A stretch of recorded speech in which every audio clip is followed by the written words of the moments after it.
বাড়িতে যাদের বোন আসলে বিয়ের পরে অসহ্য মনে হয়, বিরক্তি মনে হয়, বিয়ের পরে এটা হয়। কারণ কি, বউ আসার পরে বাড়ির বোনদের ভালোবাসলে বউ অনেক সময় পছন্দ করেন না। আর বউয়ের ভয়ে ছেলেরা কিন্তু বোনদেরকে পাত্তা দিতে চায় না, বোনদেরকে স্থান দিতে চায় না, বোনদেরকে ভালোবাসা দিতে পারে না।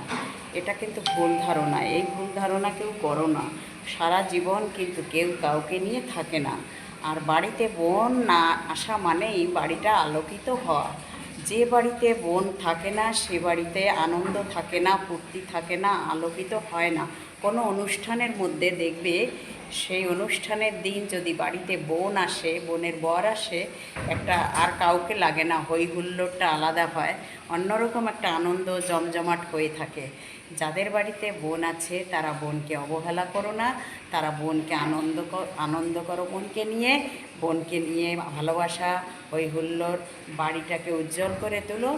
বোনকে ফিরিয়ে নিয়ে এসো। বোনের সঙ্গে কখনো রাগ ঝাল বাদাবাদি করে জীবন কাটিও না। কারণ কি, বোন এমনই একটা জিনিস, বোন বাড়িতে আসলেই বাড়ির স্ত্রীটাই পরিবর্তন হয়ে যায়। বোনটাকে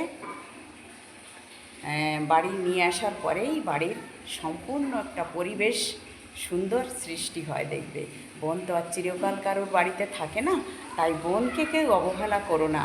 তোমার বাড়িতে বউ আছে ঠিক আছে, বউয়ের কথা শুনে কখনো বোনকে দূরে সরিয়ে দিও না। বোনকে ভালোবাসা দিও, বোনকে যত্ন করো। বোনও তো শ্বশুর বাড়িতেই থাকে।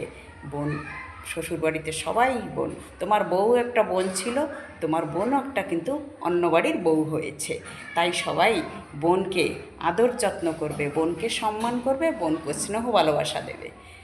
দেখবে তোমার সংসার সুখে ভরে উঠবে। দেখা হবে পরের ভিডিওতে।